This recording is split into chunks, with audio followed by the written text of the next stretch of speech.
everybody, and welcome back to Everything About Cricket, the podcast. I'm Freddie. And I'm Oliver. And today we have an action-packed lineup for you. A bit later on, we have our first female guest. Ooh. We got lots of fun coming up in Guess the Cricketer and Are You Better Than a Big Bash Umpire?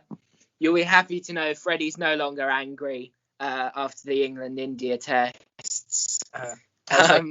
Very calm. I was very calm after that podcast, after that episode. I took a chill pill. Yeah, good. But first, we are going to talk about the very dramatic series that was West Indies Bangladesh, which seems like it happened ages ago. Yeah. But well, it did. But yeah, we didn't do an episode last Saturday because we were doing the England-India reviews. So that first test, pretty phenomenal, really. An incredible result for West Indies.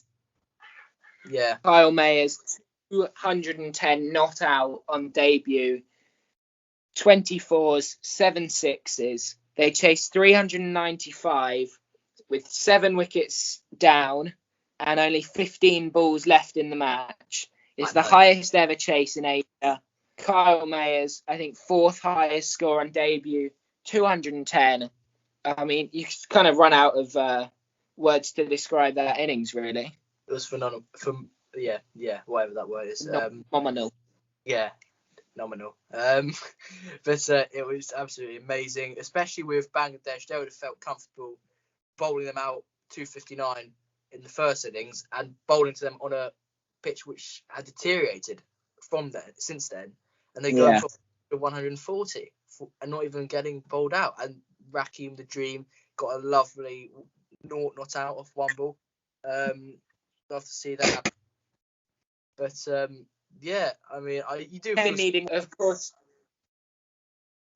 Raheem came in with 1 run to win, and of course he could have just smacked the ball out the ground for 6, but he wanted to give Mayers the opportunity, considering he had passed the double 100. He thought it's only right to let him hit the winning runs, so he blocked it. Yeah, it was just it was very great sportsmanship shown there, great from Raheem. So that amazing test was a thriller. It was the biggest thriller this year, definitely. So yeah, I mean, you can't really describe it in many other ways. But moving on to the second test. And this test was equally thrilling, really. West Indies won the toss, which is always important, and put on a big first innings score of 409. Brathwaite 47, Campbell 36, Bonner 90, Josh De Silva 92, painfully short of his first Test 100. Yeah. And Alzari with some very important late order runs there, the main scorers for the Windies. Oh, it also Raheem Cornwall, another not out. He's really getting his average up here. The stand-up bowlers were Abu Jayed, 4 wickets, along with Tayul Islam, who got another 4 wickets as well, but his economy rate was a lot better, down at 2.33 compared to Jayed's at 3.5. The Bangladesh's innings was sort of similar to the West Indies first innings in the last test, where they just didn't get a score really to compete with only 296 all out. Iqbal got 50, a very quick one indeed, off only 46 balls. Apart from that, though, no scorers. Only one other above 30 with Mehdi Hassan. And Freddie, I'm afraid you're second innings there. Am I? Oh, I'm on the second innings. Yeah, first innings, Iqbal got 44. Mushfiqur Rahim 54. Lytton Das 71. Mehdi Hassan continuing his brilliant form with the bat after his maiden 100 in the first test, with 57 in the second. Raheem Cornwall, the star bowler, picked up 5, Gabriel 3, Joseph 2, the other wicket takers. But yeah, Cornwall bowled excellently, 5 for 74 off his 32 overs. I think that might be his first no, it's not. He got 5 for against Afghanistan. I think his second Test match 5-wicket haul. Thank you for clearing that up there, Oliver. But moving on to the West Indies third innings, we are very fresh on this channel. It's the ICC app's fault, to be fair. I mean, they default go back to that innings, but every time it's really ICC. For listening to this, sort it out. It's just poor for you. But the West Indies second innings was nothing really, but it just showed how awful the wicket had become to bat on. Really, 117 all out. Nothing really. Bono got 38. Silva got nothing else apart from that. Islam got 4 wickets again. Hassan got 3. Jard got 2, and Mehdi Hassan. Yep. But apart from that, nothing. It was just complete wipeout, total wipeout. Yeah, a great bowling performance from Bangladesh, giving them a chance in the game. It left them 231 to win in, I'm not quite sure how many overs, but about 2 seconds. Oh no, sorry. It was it finished. I thought it finished at the end of day 5. It finished at the end of day 4. So plenty of time to get them after they would have thought they bowled themselves back into the game there, and they did really. But Tamim Iqbal 50 got them off to a great start and a quick start of 46. But other than that, there was nothing really until you got down to Mehdi Hassan, who almost provided them with the win. They were 188 for 9 at one point, and it looked like an easy victory for the West Indies. But Hassan hitting a couple of 6s and a few 4s off the spinners got them back in with a chance, but ultimately they fell 17 runs short, and it was only the third time that spinners had taken all 10 wickets in an innings for West Indies. Cornwall picking up 4, and a brilliant catch to end the match as well. Warrington and Craig Brathwaite with 3 apiece. Just a great performance from all 3 of the West Indies spinners.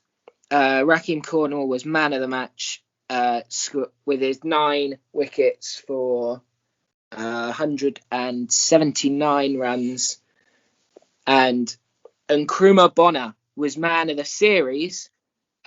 He just performed consistently throughout, really. On his debut series, 80 odd in that dramatic chase of the first test, 90 in the first innings here, and 38 in the second. A great debut series, and capping it off with the Player of the Series award. Yes, thoroughly deserved, I do believe, along with Raheem's Man of the Match award, thoroughly deserved, just like that. And that is the series. It ended up being 2-0 to West Indies, but if you had said that at either day 1 or 2 of the first, you wouldn't really believe it. So 2 thrilling test matches. Yeah, and a brilliant win for West Indies cricket, really. They came in with almost no chance, especially after their drubbing, really, in the one-day series. Yeah. But last time they toured Bangladesh for test matches, they had a much stronger team and still lost 2-0. And here they come in with all these new guys. No one's giving them a shot. They win 2-0. And I imagine a lot of those new players will stay in the team for a long time. And a breath of fresh air, really, for West Indies cricket, who are on the decline before this series. Yeah, so a bit of revival for them. Yeah, as long as it's not just a fluke. But I don't think it will be. I think they'll take this forward. They're playing Sri Lanka sometime soon. Hopefully another win for them there. Yeah.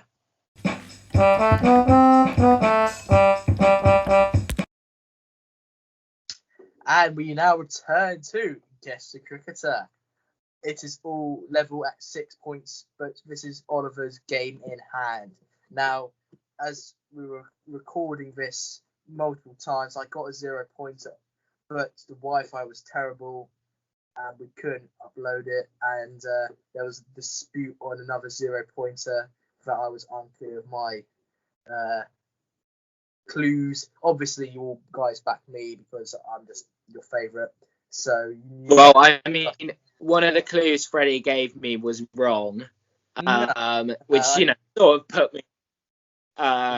So we came to we had a very respectful debate, and we came to the conclusion that we should refilm it. So Freddie, take it away. First clue for 3 points. First clue for 3 points. I'm a young Bangladeshi all-rounder who bowls right arm off break. Okay. Not sure. Second clue, please. Oh, second clue. I've only played one ODI, and that was this year. Last year, 2020 against Zimbabwe. And my T20 debut was back in 2018, February, against Sri Lanka. Okay.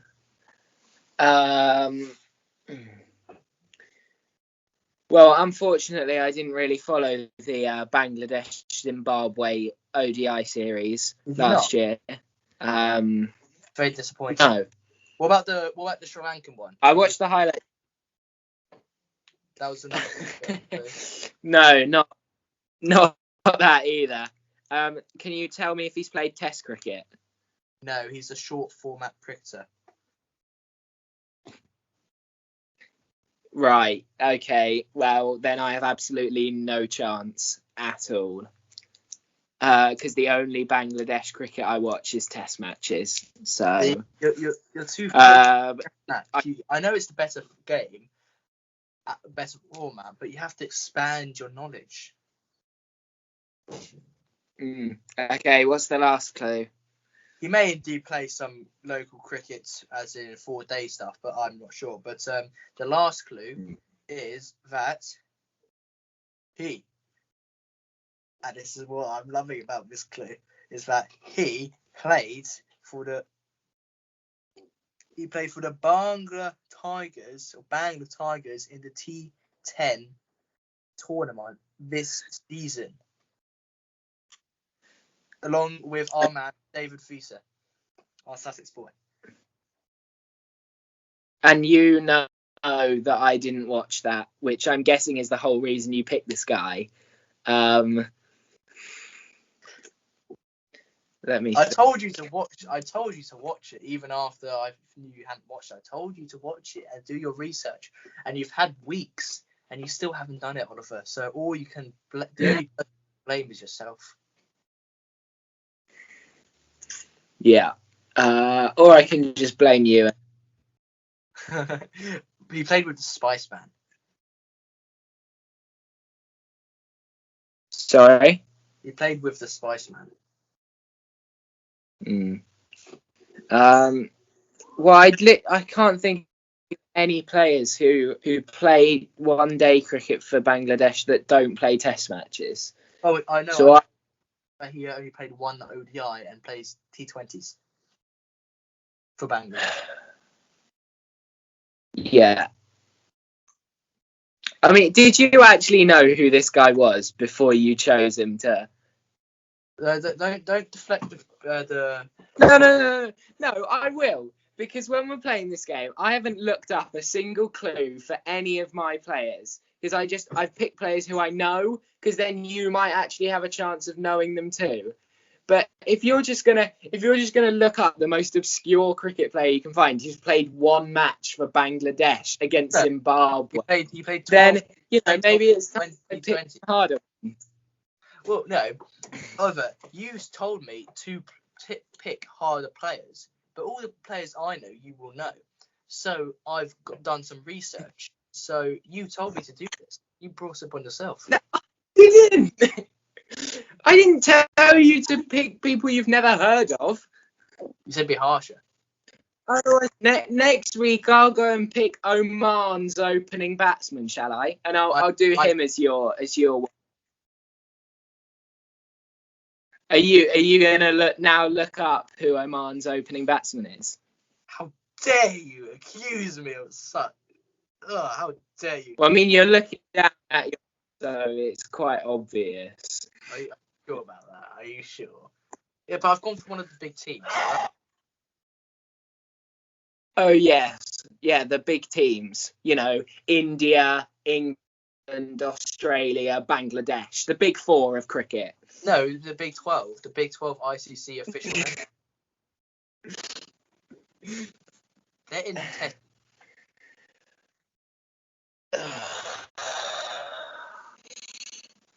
Well, I have no idea, so I might just guess a generic Bangladesh name. I'm going to go with Hassan or Hussein. You actually got it. Yes! Come on! Oh, should we give half a mark for that? Unless you can get the first. No, I get 1 point. I got his name. Hussein. Afif Hussein. Oh, he's pulled the bag. He pulled out the bag. See, I knew you knew him. See? I was about to say. All right. All right, fine. We'll redo it, and I'll give you the Spice Man. But you guessed it, so fair enough.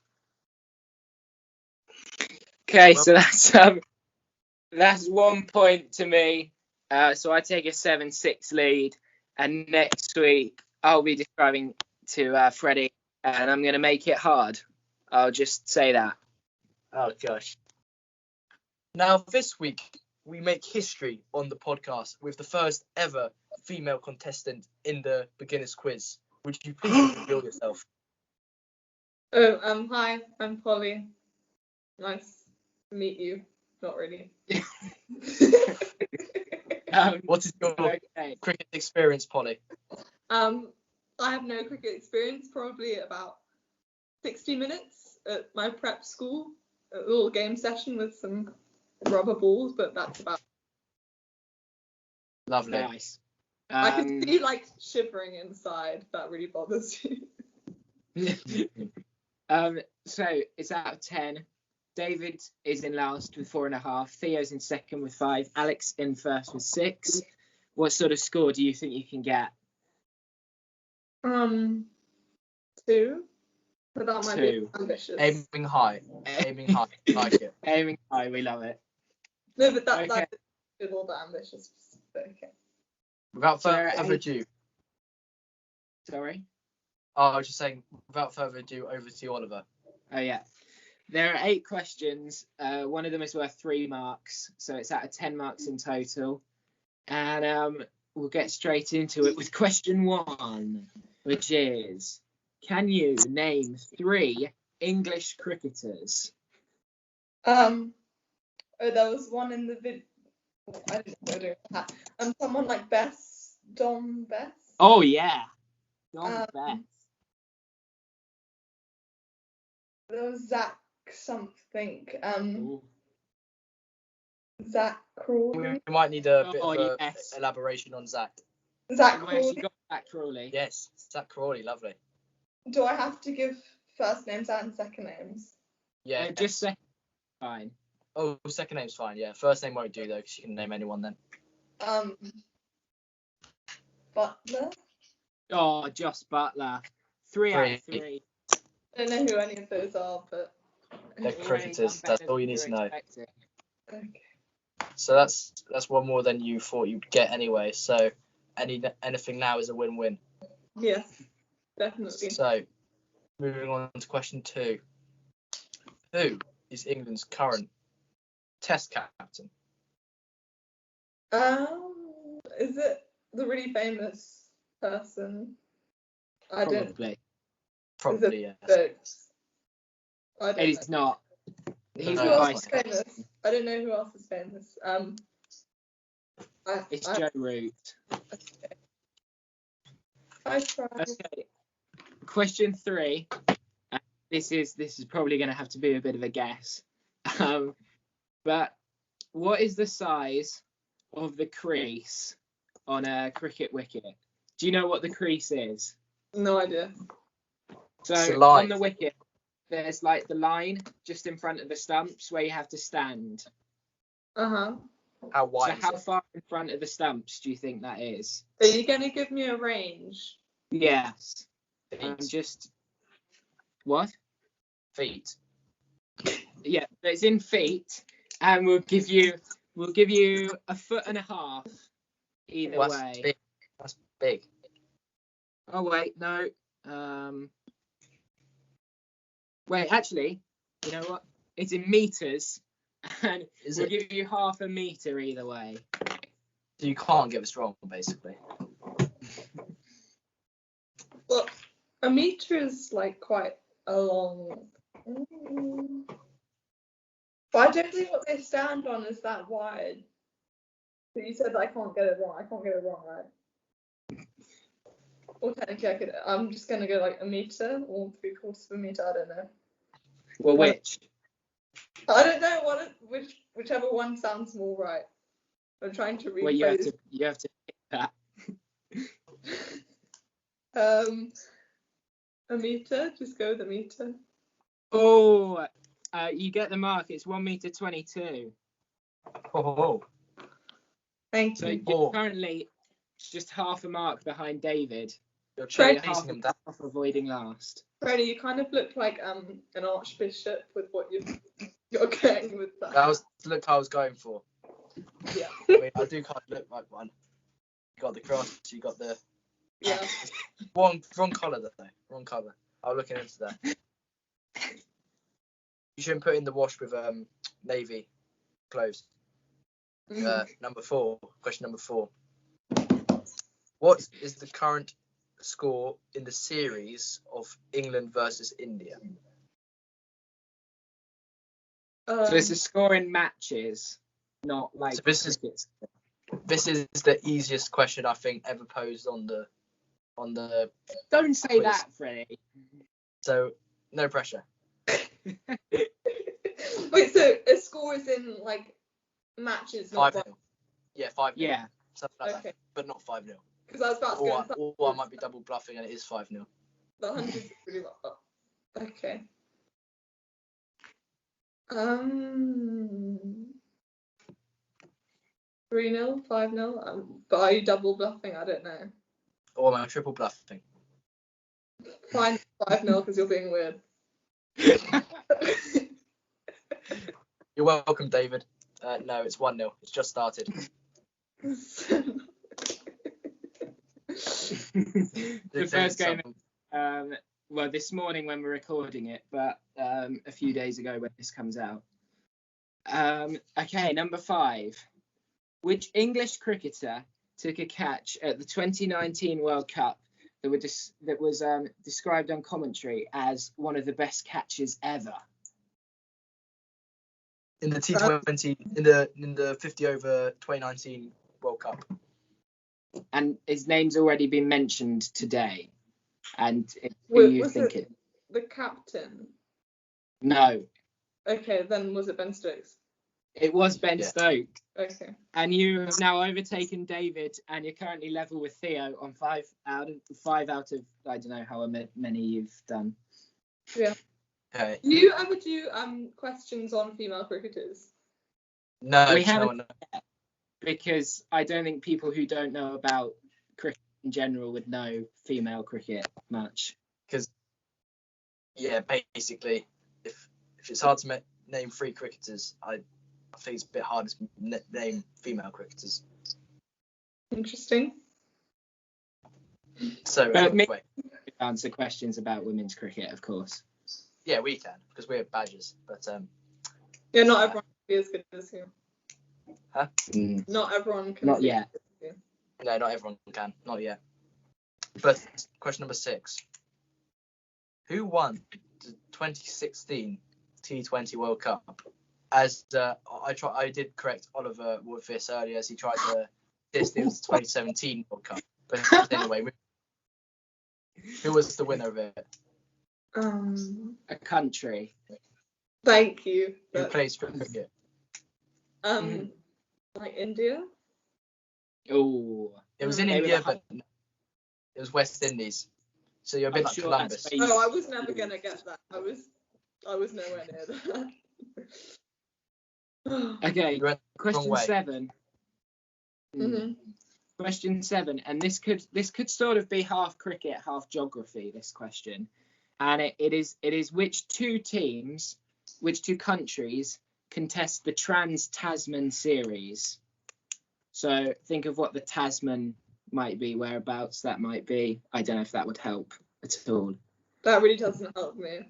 There's a reason I didn't do geography GCSE. Wait, which two countries contest the Tasmanian? No, the Tasman. Trans-Tasman. But you're thinking along the right lines, I think, with Tasmania. You're really not. No, she really is. Um, That's the case of who you're going to believe, me or Freddie. I don't know. I will be very betrayed if you don't believe me. I can't really remember what you said. Well, I said Australia you're or thinking. something. Oh, Australia is one of them. That's half a mark. Are they And then who is it against? Just name a random cricketing country. Well, it's not going to be the people that Australia play in the Ashes because that's something else. Pakistan.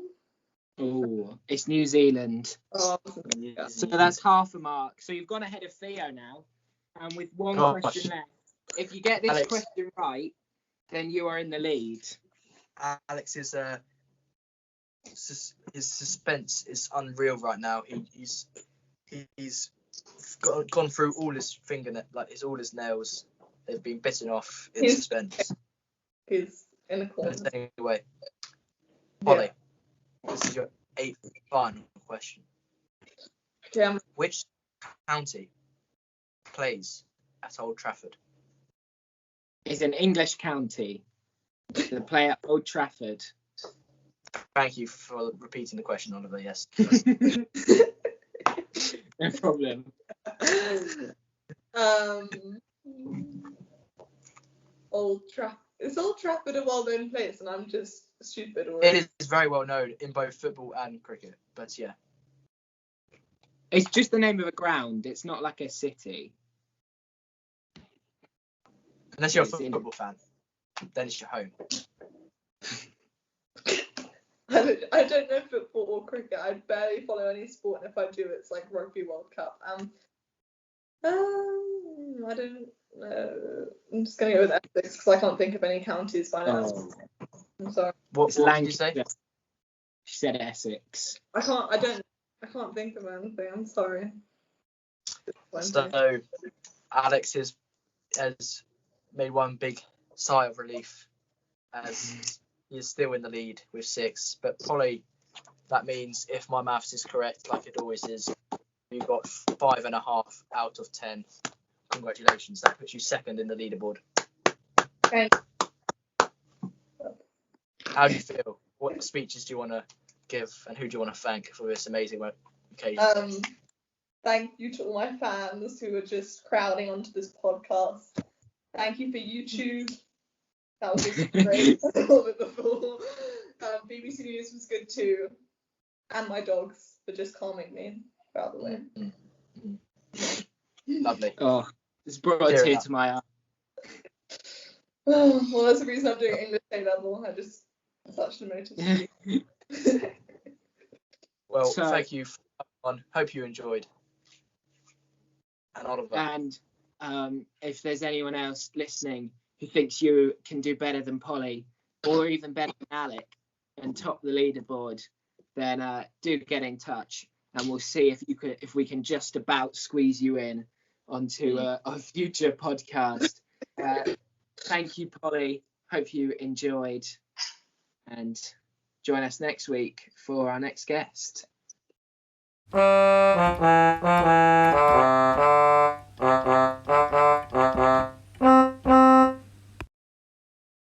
Now it's time for Are You Better Than a Big Bash Umpire? We're on a bit of a hot streak at the moment.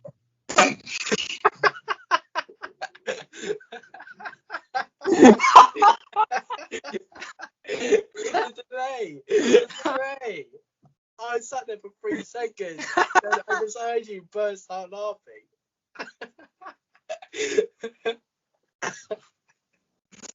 Okay, I am leaving it in. That'll be an amazing blooper. That'll be an amazing blooper video. No, I'm leaving that in. We're on a bit of a hot streak at the moment. If you count the ones that we just said, we're right because we say so.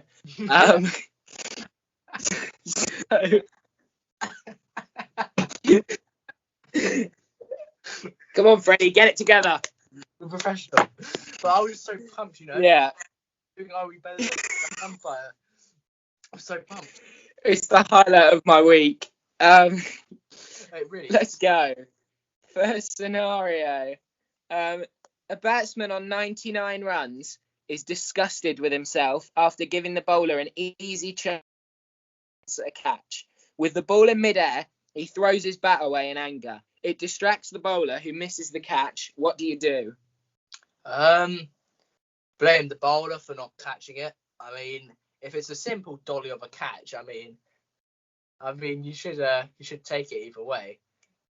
I mean, one guy accidentally launched his bat up in the air after following through a pull shot, and I just kept my eyes on the ball, and the bat just went past my head. I mean, but I still caught. I caught the ball. Aren't you just the world's best wicket keeper? I know, right? I wasn't distracted. Listening, fly this guy out to India.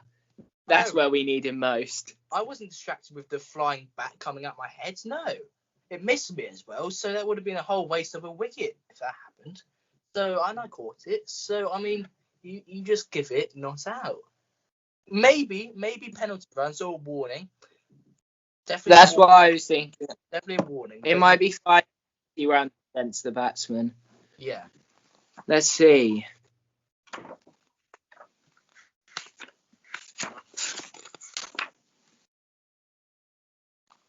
Only if the bat fell close to the ball should the bowler be distracted. If basically he throws the bat and it lands right next to the bowler, then he's out for obstruction. But if not, then he's fine because it shouldn't have distracted the bowler. So you were right. Yeah, he's got 20 yards, hasn't he? So. Okay, so second one is the opening batsman is out for a golden duck, but 3 balls later, you realise there was an extra fielder playing. Do you reinstate the batsman and re-bowl the over, play on after removing the fielder, or do something else? Oh, I'm not sure. If it was the whole over where they were playing with an extra fielder, then you might. But if it was only for that ball, then no. It was 3 balls. 3 balls for those 3 balls. If it was for all of those balls, then yeah. But I'm not sure because it's like the 2 in a ring T20 scenario, isn't it? So I think it would be a no ball. But I think you can probably only call it on the ball that you actually realise it. I don't think you can say like, oh, these 3 balls don't count because there was an extra fielder and I didn't realise. So I think you give the ball when you it, I think you give it a no ball, but the batsman's still out. I think that as well, but just in case, I'm going to go reinstate the bat. That either way. Okay. Okay. You must send the extra fielder off and continue the match. This is the same situation as if the umpire had miscounted the balls in an over. As soon as you realise the mistake, you must ensure that it's not repeated. It cannot be corrected after realising. And then it says a similar thing happened in a test match in the mid-1980s when India were fielding against England. It was realised there were 12 fielders on the ground. The umpire stopped the match, sent the fielder off and carried on. So it's pretty much what I said. Yeah, basically. Well done, Oliver. But as we can count that as getting it right. Yeah. And the last one is a spin bowler loops up a very high, very slow delivery. The batsman takes one step out of his crease, goes to play a sweep shot and hits him on the pad. The umpire gives it out LBW, but the square leg umpire intervenes, saying the delivery was so slow it would have never reached the stumps. Whoa, if it's that slow, so this is really slow. So like, it's not even. So it's like me or you bowling. I mean,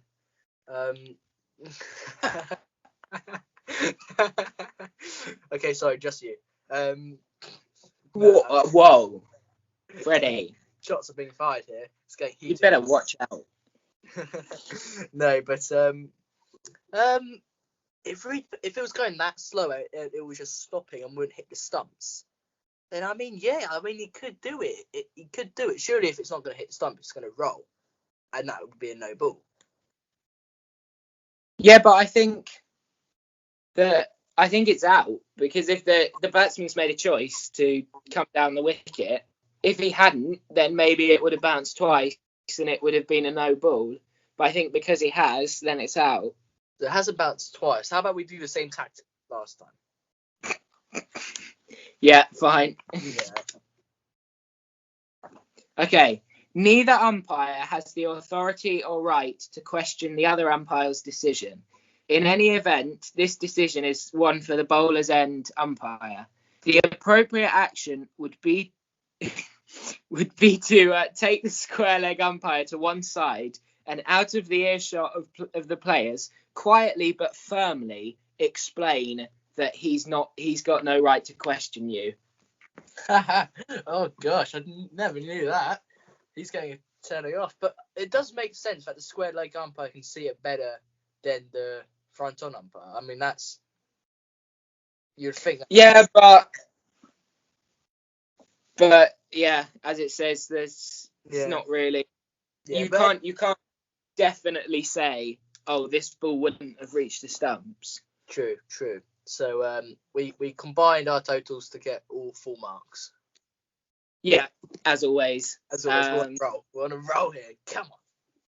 And let's see if Freddie's equally excited for this part next week, when I'm sure we'll find a way of saying we're right. Let's go. Now, the last bit of this episode, we'll just talk through the IPL Draft, which happened a couple of days ago. Yeah, Thursday, I think. And it was pretty.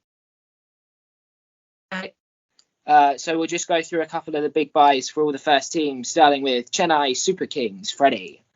Well, they brought in Pujara, who's going to be getting good 20 or 50 in his first innings, I believe, with Mo Ali securing his place as he was batting for his IPL squad selection against India.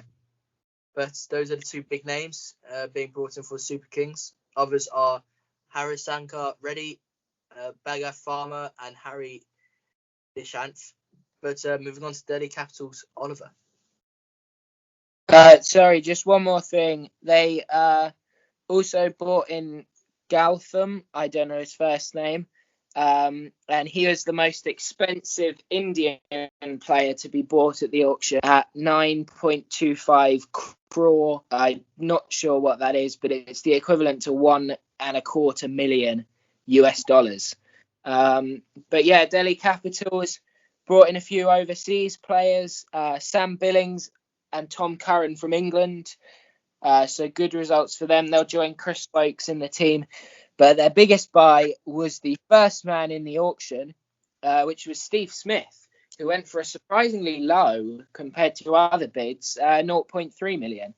Wow. Well, to be fair, he did not perform great for the Rajasthan Royals last year with the bat. And his captaincy didn't lead with the team he had. You would have thought his captaincy would have led them on to great things, but obviously not captaining his national side for quite a while, as we know minds of that. Sandpaper. Yeah, Yeah, naughty. He was very naughty. Yeah, he's only, I think, 0.3 million. So gone down a lot. Yeah. But I think he'll be pleased with that for 6 weeks' work. Not bad. Not bad. I'd take. But anyway, yes, there was Ripal Patel also got it along with some others. But that's Delhi Capitals. Yeah. Kolkata Knight the next. Yep. They got a few. Well, they got 2 new overseas in Ben Cutting and Shakib Al Hassan. Big buys there. Yeah. They also got Sheldon Jackson, Harbhajan Singh, amongst others, but they're keeping their usual other overseas like Owen Morgan, who remains their captain, Andre Russell, who's been there for quite a while now, and Sunil Narine, who remains there, along with Pat Cummins, who didn't have the best season last year of the ball, but he did get some very valuable runs for the team. So that secured him his place in this year's squad. Yeah. So the next team was the Mumbai Indians, who, they've won it the last 2 years, I think, so they clearly have a strong squad. But they brought in a few overseas players, Jimmy Neesham, Adam Milne, and Nathan Coulter-Nile, who I'm pretty sure Coulter-Nile played for them last year. And yeah, he did, but they sold him and then bought him for less, I think. So bit of tactics there from the Mumbai Indians. And they also picked up another big name, the last man to go, I think, in the auction, who was Arjun Tendulkar, the great Sachin Tendulkar's son, who is a left arm fast bowler, I think. Yes. So they've got some big names there. And it's going to be very hard to get into the side unless you're Rohit Sharma or Quinton de Kock. Both high order batsmen, and Quinton's also the wicketkeeper. But and they're both well. Pardon? Rohit Sharma and Quinton de Kock, they're both all right. Yeah, not too bad. Especially after last season's IPL, they did pretty decently. But very solid for Mumbai Indians. They're looking to do 3 season in a row victory, I think, especially with that side. But Punjab Kings, they have got new team. Basically, they've got in a lot of new signings. They've got Dawid Malan, who is the best T20 batsman in the world. So that's an amazing signing they've got. Fabian Allen, as well as Moises Henriques, Jai Richardson, Riley Meredith, amongst the other overseas. They keep Chris Jordan and Chris Gale, who they really didn't. I was very annoyed at them last season, as they fed him for a big chunk of the season, which they could have really done with him for. And as soon as he comes back, he gets multiple half centuries. I mean, yes, he's very experienced as well, but he may be getting on, but he still knows how to hit a ball into the river by the pitch. A lot of rivers they have in Dubai, where they were playing last year. Yeah, it's a phrase. It's just a saying on isn't it? Okay. Stop trying to be all right. Just because you got a point in against the umpire, against the cricketer. All right. Jesus. Okay, next is the Royal Challengers Bangalore, who brought in a few big names, overseas players. Glenn Maxwell and Dan Christian, the 2 Aussies that they brought in. Glenn Maxwell, Freddie, you think he's overrated? I do. I mean, he can hit a ball far. I mean, he's placed, and he can bowl sub spin, but for how often he performs and at that level, I'm not sure if he was what he was he was paid massively. It was the third highest bid, and his job really is just to get a quick 30 or something, but he normally just gets a quick 10 and then gets out. But whenever I see him play, he just doesn't do as that well, and in my view, not well enough to be the third highest paid in the tournament. I mean, I'm not saying he's a bad cricketer. He's definitely a good cricketer, but I mean, to be the third highest, get the third highest bid in the tournament. Yeah, I'm not sure if they've spent their money wisely there. Yeah, I think he just had a bad year last year. He showed he could do it for Australia against India in the one-day games they played there. But we'll see if he can find form in the IPL this year.